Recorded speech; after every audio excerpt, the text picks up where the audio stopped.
ఉపవాస కృషాం దీనాం నిశ్వసంతీం పునఃపునః.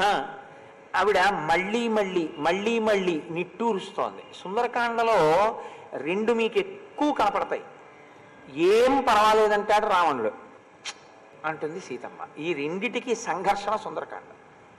మీరు చూడండి, ఎప్పుడు ఏం పర్వాలేదంటుంటారే ఆ మాట చాలా ప్రమాదం. ఏం పర్వాలేదంటే నియమోల్లంఘనం చేయమని దాని అర్థం.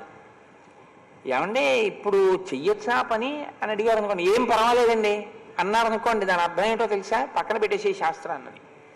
అప్ప ఇలా చెయ్యొచ్చని చెప్పడం వేరు, అలా చేయకూడదు అన్నారనుకోండి. ఏమండి ఇది చేద్దాం అనుకుంటున్నాం అన్నారనుకోండి, తప్పు అలా చేయకూడదండి మనం అన్నాను అనుకోండి. నేను మీరు ఏదో చెప్పారు ఇలా చేద్దామండి అన్నారు, నేను అన్నాను తప్పు అలా చేయకూడదన్నాను. ఇప్పుడు నా స్థానానికి గౌరవం ఏమిటి? నేను చెయ్యొద్దు అంటే ఆగిపోవడం కదా. ఏం పర్వాలేదండి అని మీరు నాకు చెప్పారనుకోండి, ఇప్పుడు ఏమిటి దాని అర్థం? నీకు శాస్త్రం తెలుసున్నా నువ్వు ఉల్లంఘించేయను, అంతే కదా. అంతేగాని అలా చెయ్యొచ్చండి దీని ప్రకారం అని ఏమైనా చెప్పగలరా? చెప్పలేరు. కానీ పర్వాలేదండి అంటారు. పర్వాలేదండి అంటే అలా చెయ్యండి అని చెప్పడానికి శాస్త్ర ప్రమాణం లేకపోయినా మనకి ఇష్టమైంది కాబట్టి చేసేయండి అని చెప్పడం. అంటే ఏం పర్వాలేదులేండి అంటుంటాడు. ఏం పర్వాలేదులేండి అంటే ఏం పర్వాలేదులేండి అన్నది ఎంత ప్రమాదమో వీడికి ఎందుకు అర్థం కాదు అంటుంది ఆవిడ. ఈ రెండిటికి మధ్య సంఘర్షణ సుందరకాండ. ఒకరు శాస్త్రోల్లంఘనాన్ని అంగీకరించారు, అది నిట్టూర్పు. ఒకడు తెలిసి శాస్త్రాన్ని ఉల్లంఘించి ఏం పర్వాలేదులేండి అంటుంటాడు. ఈ రెండిటికి సంఘర్షణ జరుగుతోంది, రావణుడికి సీతమ్మకి. కాబట్టి ఇప్పుడు ఆవిడ నిశ్వసంతీం మళ్ళీ మళ్ళీ మళ్ళీ మళ్ళీ నిట్టూర్పు విడుస్తోంది. దదర్శ శుక్లపక్షాదౌ చంద్రరేఖామివామలాం. శుక్లపక్షం యొక్క ప్రారంభంలో అంటే తదియనాటి చంద్రరేఖ అనుకోండి, విధియ తదియలలో ఉండేటటువంటి చంద్రరేఖ కనపడదు. ఎందుకంటే అమావాస్య నాటికి చంద్రబింబం ఇంచుమించుగా కనపడడం మానేస్తుంది. తదియ నాటికి చాలా సన్నటి చంద్రరేఖ ఉంటుంది. అది ఏమాత్రం మబ్బున్నా, ఏమాత్రం ఆకాశంలో దర్శనానికి మీరు ప్రయత్నపూర్వకమైనటువంటి అధ్యవసాయంతో నిలబడకపోయినా అది మీకు దర్శనం కాదు. మీరు ఎంతో పట్టి చూస్తే సీతమ్మేమో అనిపిస్తుంది, లేకపోతే మీరు సీతమ్మని గుర్తుపట్టలేరు. ఎందుకో తెలుసా అండి? ఒక్కటే కారణం, ఆవిడ శుష్కించిపోయింది. అంత శుష్కించిపోయిన సీతమ్మని చూస్తే రాముడి పక్కన ఉన్న సీతమ్మ మెరిసిపోతుంటుంది, వెలిగిపోతుంటుంది అందంతో. లంకలో ఉన్న సీతమ్మ శుష్కించిపోయి ఉంటుంది. ఇంత శుష్కించిపోతే లోకంలో కారణం ఉంటుంది. మీరు చూడండి, దేనికైనా ఎక్కడికైనా పంపరేమో కానీ బెంగ పెట్టుకుంటారేమో అని పంపిస్తారు. మీరు ఆ మాట ఒకటి ఉంటుంది లోకంలో, బెంగ పెట్టుకుంటుందేమోనండి. ఎందుకంటే ఎప్పుడూ మనసు ఎక్కడికి వెళ్ళే అవకాశం ఉంటుందో అక్కడికి పంపేస్తారు, అసలు బెంగ రాకూడదు అనుకుంటే. స్త్రీని తొలికాన్పుకి ఎందుకు పంపిస్తారు పుట్టింటికి అంటే, ఆడపిల్ల అలవాటు ఏమిటంటే ఏ చిన్న సమస్య వచ్చినా అమ్మా అమ్మా ఏంటమ్మా అని అమ్మకి చెప్పడం అలవాటు, అరమరిక లేకుండా. ఇప్పుడు ఆమెకి తొలికాన్పు, ఆమె రకరకాల సమస్యలతో బాధపడుతుంటుంది. అమ్మ దగ్గరికి వెడితే చెప్పగలదు. కాబట్టి చెప్పలేక మీకు నేను చెప్పలేకపోతున్నాను అత్తయ్య గారు అని అనదేమోనని బెంగ పెట్టుకుంటే లోపల శిశువు సరిగ్గా తయారు కాడని అమ్మ దగ్గరికి వెళ్ళి ఉండమ్మా అని అమ్మ దగ్గరికి పంపిస్తారు. అంటే బెంగ అన్న మాటకి అర్థం మీరు ఎంత బాహ్యంలో పోషించేవి పెట్టండి, వాళ్ళు ఎన్ని తిన్నా కృషించిపోతుంటారు. అంటే దిగులు కారణం. దిగులుంది అంటే మీరేం చేసినా వాళ్ళ మనసు మీ దగ్గర ఉండట్లేదు, ఎక్కడికో వెళ్ళిందని గుర్తు. ఎక్కడికి వెళుతుంది? పుట్టింటికే మనసు పరుగు తీస్తుంది. కాబట్టి ఒకసారి పుట్టింటికి పంపిస్తూ ఉంటారు కదా. దిగులుకి అంత ప్రాధాన్యత మనం అన్నీ పెట్టాం కదా అనరు, మనస్సు స్వాంతన పొందడానికి పంపిస్తూ ఉంటారు ఒకసారి. అయినప్పుడు మరి రోజు వచ్చి చూస్తున్నాడు కదా, ఆవిడ ఇంత దిగులు పొందుతోంది, ఇంత కృషించిపోతోంది. నీ తెచ్చిన సీతమ్మకి ఈ సీతమ్మకి పోలిక లేదంటే వాడికి ఆ భావన వస్తే వాడు ఏం చేయాలి? ఆవిడ్ని పంపించాలి. వాడి రాక్షసత్వం అంటే ఏమిటంటే ఆవిడ కృషించిపోయినా వాడికి అనవసరం, నశించిపోయినా వాడికి అనవసరం. నశించిపోతే తనకి లొంగని కారణానికి నశించిపోవాలి, ఆవిడ జీవించి ఉంటే తనకి లొంగిన కారణానికి జీవించి ఉండాలి తప్ప ఆవిడ సంతోషంగా ఉండి రాముడి పక్కన మాత్రం ఇక ఉండడానికి వీల్లేదు. కాబట్టి ఉపవాసకృశాం దీనాం నిశ్వసంతీం పునః పునః దదర్శ శుక్లపక్షాదౌ చంద్రరేఖామివామలాం పట్టి పట్టి చూస్తే తప్ప ఈవిడే సీతమ్మ అని గుర్తుపట్టడానికి వీలు లేని రీతిలో ఉంది సీతమ్మ అంటున్నారు హనుమ. ఆయన చూశారండి పూర్వం సీతమ్మని? ఆయన చూడలేదుగా. మరి చూడనాయన ఇప్పుడు ఈవిడిని పట్టి పట్టి చూస్తే కానీ గుర్తుపట్టలేమని ఎలా అంటున్నారు? ఎవడు పూర్వము చూశాడో ఇప్పుడు చూశాడో వాడి ఈ మాట అంటలేదు, అది వాడు రాక్షసత్వం. అయ్యో ఈ తల్లిని పట్టి పట్టి చూస్తే కానీ గుర్తుపట్టలేనట్టుగా ఉండడం ఆయన పుత్రత్వం, ఆయన కొడుకుతనం. ఒక తల్లికి అలాగా, ఒకే తల్లి ఆయనకి అలా కనపడుతున్నాడు, ఒకే తల్లి ఎదురుగుండా ఉన్నవాడికి అలా కనపడుతోంది. ఇది ఆవిడ మాయామానుష స్వరూపం కాదు.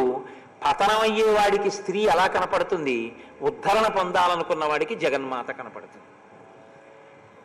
ఒక అందమైన ఆడది కనపడింది అనుకోండి, తప్పేం లేదు. నా తల్లి కంచి కామాక్షి నడిచొస్తే ఇలాగే ఉంటుంది. అందుకే కదా మూకశంకర్లో ఏకంగా 500 శ్లోకాల్లో స్తోత్రం చేశారు. నా తల్లి విభూతి మా జగన్మాత, అమ్మ నీ పాదాలకి నమస్కారం. నా తల్లి నీ పాదాలకి పసుపు రాసి పారాణి పెట్టి పువ్వులు వేసి ముట్టుకుని పూజించగలిగినటువంటి భాగ్యం నాకు వెంటనే ముట్టుకుంటే ఏమైనా అనుకుంటావు, తల్లి నీ పాదాలకి నమస్కారం. తల్లి కామాక్షి నా ముందు నడిచొచ్చింది, జగన్మాత ఎంత సౌందర్యవంతంగా ఉందో అని మీకు మూకశంకరుల శ్లోకం ఒకటి గుర్తొచ్చింది అనుకోండి, మీరు ధన్యులు. చూడగానే ఎంత అందంగా ఉంది అని మనసు ఇంకోలా ఆలోచించింది అనుకోండి, మీ తపస్సు నశించిపోతోందని గుర్తు. మీ చూపు లోపల ఎటువంటి ప్రభావాన్ని కల్పిస్తుందో దానివల్ల మీరు ఎక్కుతారో దిగిపోతారో లెక్కకి వెళ్ళిపోతుంటుంది. ఇది దృష్టి కోణంలో ఉంది. పై ఆయన అలా అంటున్నారు, చూడలేదుగా ఇంతకు ముందు సీతమ్మని, మరి ఈయన ఎలా అంటున్నారు ఇలాగ? ఇప్పుడు చూడక్కర్లేదు, రాముడు చెప్పాడు ఇటువంటి ఆభరణములు పెట్టుకుని ఇలా ఇలా ఉంటుంది సీతమ్మని. అలా అలా లేదు, ఆవిడే అని తెలుస్తోంది, కానీ శుష్కించిపోయింది ఉపవాసముల చేత. అంటే రాముడు పక్కన లేనందుకు ఇంత బెంగ పెట్టుకున్నావా అమ్మా అని ఆయన బాధపడుతున్నారు. రెండో వాటి గురించి నేను చెప్పక్కర్లేదు, ఇప్పటిదాకా చెప్పాగా. కాబట్టి దృష్టికోణము చేత ఎవరు పెరుగుతున్నారో, దృష్టికోణము చేత ఎవరు తరుగుతున్నారో చెప్పడం ఆ గొప్పతనం. ఒకడు తన భార్య కాదు, ప్రతిరోజు కొన్ని వేల మంది కాంతలను అనుభవించేటటువంటి దురాత్ముడు. ఒకరు అస్కలిత బ్రహ్మచారి. అటువంటి అస్కలిత బ్రహ్మచారికి ఇంతటి సౌందర్య రాశి కనపడింది. వెతికి వెతికి వెతికితే ఆయన నోటి వెంట వచ్చిన మొదటి మాట, అబ్బా ఏమందాం అనలేదు, ఉపవాసకృశాం దీనాం, అమ్మా ఇంత కష్టంలో ఉన్నావా అన్నారు ఆయన. ఇంత శుష్కించిపోతున్నా అందమే కనపడుతోంది వాడికి. ఏది సౌందర్యం? ఇప్పుడు ఏది సౌందర్యం అని మీరు పిలుస్తారు? ఎవడి అంతఃకరణం అంత గొప్పదో వాడు సౌందర్యవంతుడు, వాడు సుందరుడు. సుందరాతి సుందరుడు, సుందరాతి సుందరుడి కథ చెప్పింది కాబట్టి సుందరకాండ. అటువంటి వాడు మీకు ఎక్కడ కనపడినా వాడు సుందరుడు. వాడు బాహ్య సౌందర్యం కాదు, వాడు ఆయన అంతః సౌందర్యం అంత గొప్పది. ఆయననే సుందరుడని పిలుస్తారు తప్ప బాహ్యంలో చాలా డాబుగా ఉండేది 10 మందిని పాడు చేయడానికి పనికొచ్చే సౌందర్యం సౌందర్యం కాదు. రావణుడిదా సౌందర్యం, హనుమదా సౌందర్యం, హనుమది సౌందర్యం. ఇది చెప్పడం సుందరకాండ. ఒక్క శ్లోకంలో ఎన్ని అద్దాల్లో సుందరకాండ చూపిస్తారో చూడండి మహర్షి. ఇది ఆయన ప్రజ్ఞ. ఇన్ని అద్దాల్లో మీకు చూడడం వచ్చిందనుకోండి, చూసినప్పుడల్లా మీరు పెరుగుతూ ఉంటారు. సుందరకాండ చూసినప్పుడు మిమ్మల్ని దిద్దేస్తూ ఉంటుంది. అంతే, మీ జీవితంలో ఒక కొత్త కోణం అలవాటై వృద్ధిలోకి వచ్చేస్తుంటారు మీరు. అలా చూసిన ఉత్తర క్షణంలో అంతే అభ్యున్నతి కలుగుతుందా? కలగదా? కలిగి తీరుతుంది. కాబట్టి దదర్శ శుక్లపక్షాదౌ చంద్రరేఖామివామలాం మంద ప్రఖ్యాయమానేన రూపేణ రుచిర ప్రభాం. మంద ప్రఖ్యాయమానేన అంటే స్పష్టముగా లేనటువంటి మందమైన కాంతితో ఉన్నది అని. పినత్తాం ధూమజాలేన శిఖామవి విభావసోహో పీతే నైకేన సంవీతాం క్లిష్టేనోత్తమవాసస పినద్ధాం ధూమజాలేన శిఖామవ విభావసోహో అంటారు మహర్షి. ఓ ఏమి అందమైన ఉపమానాలు వేసేశారో ఆయన. నిజంగా హనుమ యొక్క దృష్టికోణంలో, హనుమ మనసులో అనుభవించిన అనుభవాన్ని, బ్రహ్మగారి వరం, ఎవరి మనసులో ఏముందో కూడా నీకు తెలుస్తుందన్నారు. హనుమ మనసులో ఏముందో దాన్ని శ్లోక రూపంలో ఇస్తున్నారు. పినద్ధం ధూమజాలేన శిఖామివ విభావసోహో. అగ్నిహోత్రాన్ని కట్టెలు పేర్చి నెయ్యి పోసి జ్వాల రగల్చారు. పొగొచ్చి చుట్టూ ఆవరించింది. పొగ ఉంటుందా, మంట ఉంటుందా? పొగ కొంతసేపు ఉంటుంది, శాశ్వతంగా ఉండేది మంట ఉంటుంది. పొగ పోతుంది, మొదట పొగ పుట్టినా పొగ నశించిపోతుంది, జ్వాల రగులుతుంది. జ్వాలని పొగ ఏమీ చేయలేదు, పోతుంది కొంతసేపటికి. పైగా మీకు ఇంకొక ఆశ్చర్యం ఏమిటో తెలుసా? పొగ ఎక్కడుండదో తెలుసా అండి? పొగ లేనిది ఎక్కడంటే అగ్ని జ్వాల ప్రారంభ స్థానం ఎక్కడుంటుందో అక్కడ పొగ ఉండదు అసలు. ఒకసారి చంద్రశేఖర పరమాచార్య స్వామి వారు సంచారం చేస్తున్నప్పుడు ఓ చిన్న పెంకుటింట్లో ఉన్నారు ఆయన, ఒక పల్లెటూరులో ఉన్నప్పుడు. అందులో బ్రాహ్మణ కుటుంబం. ఆ బ్రాహ్మణి ఆవిడ ఏదో పొద్దున్నే పాపం ఏదో కాస్తున్నారు. కాస్తుంటే పొగ ఇల్లంతా పట్టేసింది. ఆయన ఉదయానుష్ఠానానికి కూర్చున్నారు, అంతా పొగే. శిష్యులు వచ్చి అన్నారు, అంతా పొగ పట్టేసిందండి, ఊపిరే ఆడటలేదు, ఎలాగన్నారు. అంటే ఆయన స్నానం చేసి వస్తున్నారు తెల్లవారకట్ట. ఆయన అన్నారు, ఈ పాత్ర పట్టుకెళ్ళి ఎక్కడ నుంచి పొగ వస్తోందో అక్కడ పెట్టండి అన్నారు. అంటే తీసుకెళ్ళి పొగ ప్రారంభం ఎక్కడో అక్కడ పెట్టారు. ఆయన చక్కగా కూర్చుని అనుష్ఠానం చేసేసుకున్నారు. ఎందుకో తెలుసా అండి? అగ్ని ఎక్కడ నుంచి రగులుతోందో అక్కడ ఉండదు, ఆ పైనుంచి పొగ ఉంటుంది. అంటే సీతమ్మ చుట్టూ రావణులు చేరారేమో కానీ సీతమ్మని ముట్టుకోవడం కూడా వాళ్ళకి సాధ్యం కాదు. ఈ పొగ నశిస్తుంది, ఆ మంట ప్రకాశిస్తుంది. కాబట్టి పీతే నైకేన సంవీతాం క్లిష్టేనోత్తమవాసస సపంక మనలంకారాం విపద్మ వివ పద్మినీం. ఆవిడ పద్మములు లేనటువంటి ఒక తీగ ఎలా ఉంటుందో అలా ఉంది. ఏ విధమైనటువంటి అలంకారములు చేసుకోకుండా ఉంది. ఎందుకు అలా ఉండాలి? ఏమీ చేసుకోకపోతేనే వాడు అటువంటి దృష్టితో చూస్తున్నాడు. ఇప్పుడు అలంకారం చేసుకుంటే ఏమవుతుంది? తన యొక్క అందం ద్విగుణీకృతం అవుతుంది. ఆవిడ అందం రాముడి కోసమే, ఆవిడ అందం రావణుడి కోసం కాదు. కాబట్టి ఇప్పుడు ఆవిడ దగ్గర అలంకారములు లేక కాదు, ఉన్నాయి ఆభరణాలు, కానీ పెట్టుకోవడానికి కూడా ఆవిడ భయపడుతోంది. ఎందుకంటే వాడి చూపు అటువంటిది. తనకి లేనిది తాను కట్టుకోలేదు, తనున్నది పెట్టుకోలేదు. దీనికి కారణం ఎవరు? వాడు నశించిపోతాడా? అవి ఏమైనా చెప్తున్నారా ఇక్కడ మహర్షి? ఇక్కడేం చెప్పరు. ఆవిడ అలా ఉందంటారు. ఆవిడ అలా ఉంది అని మీరు చదివితే మీకు బాధ కలిగింది అనుకోండి, ఒకవేళ, మీరు ధన్యాత్ములు. ఎందుకో తెలుసా అండి? లోపల మనస్సు అలా ఒక ఆడది ఉండడాన్ని ఇష్టపడనటువంటి మనస్సు. కాబట్టి మీరు ఉత్తమమైన సంస్కారంతో ఉన్నారని గుర్తు. అది విని మీ మనసు సంతోషించింది అనుకోండి, మిమ్మల్ని మీరు ఎక్కడో దిద్దుకోవలసిన అవసరం ఉందని గుర్తు. అది కూడా సుందరకాండ అర్థం. మీ హృదయ సంస్కారానికి నిరూపణ చెయ్యగలిగినటువంటి దర్పణంగా నిలబడుతుంది ఎదురుగుండా. కాబట్టి ఇప్పుడు పద్మములు లేని లతలా ఉంది ఆవిడ. వ్రీళితాం దుఃఖ సంతప్తాం పరిమ్లానాం తపస్వినీం గ్రహాణాంగారకేణేవ పీడితామివ రోహిణీం. అబ్బో ఏమి ఉపమానాలు వేస్తారో మహానుభావుడు. వ్రీళితాం అంటే ఆవిడ సిగ్గుపడుతోంది. సిగ్గెందుకు అంటే ఆవిడ సిగ్గుపడడం బాహ్యంలో ఏ కారణానికి? ఇంతమంది మధ్యలో మాట్లాడకూడని మాటలు మాట్లాడతాడు తెల్లవారితే లేచొచ్చి. ఇది సిగ్గు కాదు. అమ్మ మంచం మీద ఉండి కొడుకులకి పెళ్ళిళ్ళు అవ్వలేదు, కోడళ్ళు రాలేదు, కూతుళ్ళు లేరు.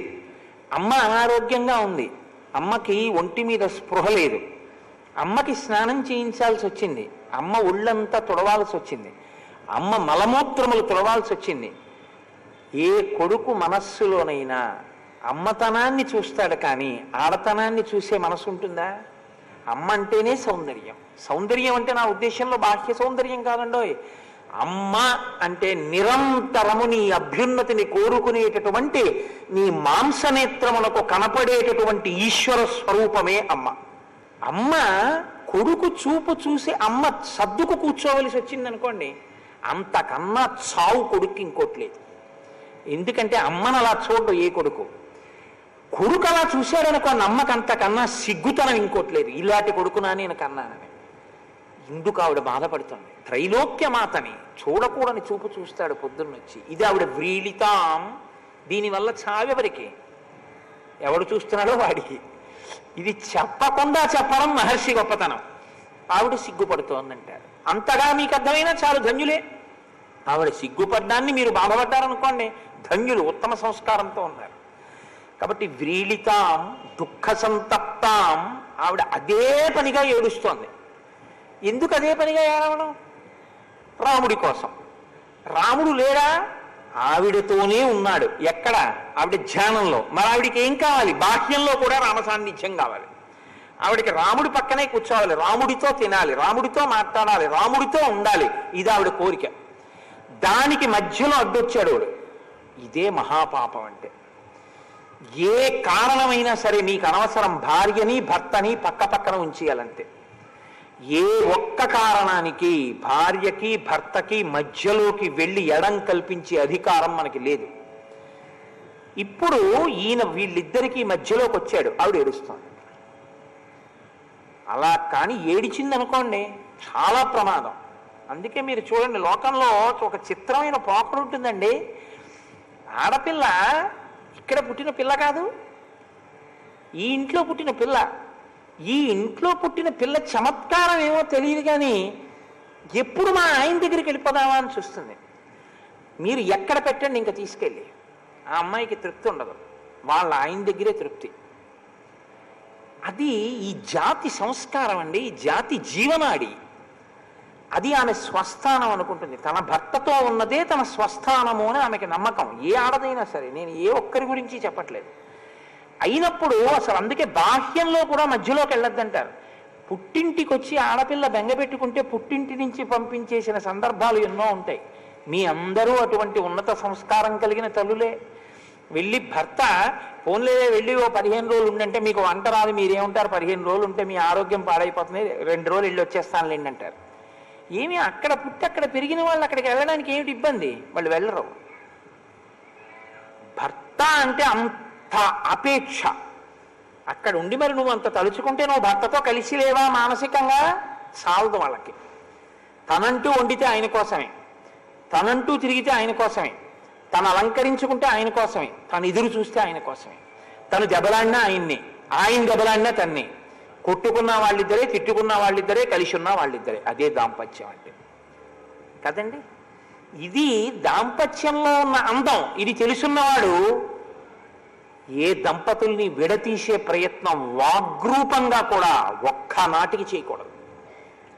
ఒకవేళ నేను ఈ మాట అంటే వాళ్ళిద్దరికి మధ్య ఎడం పెరుగుతుందేమో అన్న అనుమానం వచ్చిందనుకోండి, ఓ ₹1,00,00,000 ఇస్తాం ఆ మాట అందరూ అన్నా కూడా అనకూడదు. ఎందుకంటే భయంకరమైన పాపం అదే లోకంలో. అలా అనకూడదు, చాలా ప్రమాదం. కాబట్టి సుందరకాండలోంచి జాతి వజ్రాలని ఏరుకోండి. ఇది ఏరుకున్నప్పుడు అసలు ఏ ఇంట కూడా దంపతుల మధ్య అశాంతి అన్న మాట రాదు. అందరూ సంతోషంగా ఉంటారు. మీకు నేను ఒక మాట చెప్తాను, మీరు తొందరపడి దాని గురించి ఏమనకండి, బాగా ఆలోచించండి. సమస్యలు 195 మనుష్యుల యొక్క మనఃప్రవృత్తుల వల్ల ఏర్పడేవే. మీ మనస్సుని మీరు సక్రమంగా పెట్టగలిగితే, అహంకారాన్ని కొంచెం తొక్కిపెట్టి సక్రమంగా ఉండగలిగితే 195% సమస్యలు అసలు ఉండవు. 195 సమస్యలు ఎందుకు వస్తాయో తెలుసా అండి? ఆభిజాత్యముల వలన సృష్టింపబడతాయి. తండ్రితో కొడుకు ఎందుకు దెబ్బలాడాలి? కొడుకుతో తండ్రి ఎందుకు దెబ్బలాడాలి? తల్లి మీద కొడుకు ఎందుకు దెబ్బలాడాలి? అన్నతో తమ్ముడు ఎందుకు దెబ్బలాడాలి? అధికారి మీద ఉద్యోగం ఎందుకు తిరగబడాలి? పక్కవాడి మీద ఇంకొక పౌరుడు ఎందుకు తిరగబడాలి? నా అంతవాణ్ణి నేననేదో అహంకారం. ఎక్కడో అక్కడ మానసికమైనటువంటి జాడ్యానికే సమస్యలు వస్తాయి. అసలు ఉన్నతమైన మనస్సుతో ఉన్న చోట్ల 195 సమస్యలు ఉండవు. మిగిలిన 5% ఏముంటాయో తెలుసా అండి? ప్రారబ్ధవశాత్తు వచ్చేటటువంటి అనారోగ్యం లాంటివి ఉంటాయి అంతే. దగ్గు వచ్చింది, ఒకళ్ళ వల్ల రాదది, వాడి కర్మ కొద్దీ వాడికి వచ్చింది అంతే. అలాంటి సమస్య ఉండాలి. వాడికి ఉద్యోగం రాలేదు, ఏదో ఉండాలి. అంతేగాని ఆయన ఏమిటోనండి అలా నన్ను అంత మాట అనేశాడు అని ఏడవలసిన అవసరం ఉండదు, దెబ్బలాడుకోవలసిన అవసరం ఉండదు. ఇవన్నీ ఎందుకు వస్తాయంటే 195 మనస్సు వల్లే వస్తాయి. మనస్సు యొక్క కోణం ఎంత ప్రమాదాలు సృష్టించగలదో, ఎంత అగ్నిపర్వతాలు బద్దలగొట్టగలదో, ఎంత భీభత్సం సృష్టించగలదో మీరు రామాయణాన్ని బాగా అర్థం చేసుకుంటే, సుందరకాండను అర్థం చేసుకుంటే మీకు అర్థమవుతుంది. సర్వం శ్రీ ఉమామహేశ్వర పరబ్రహ్మార్పణమస్తు. స్వస్తి.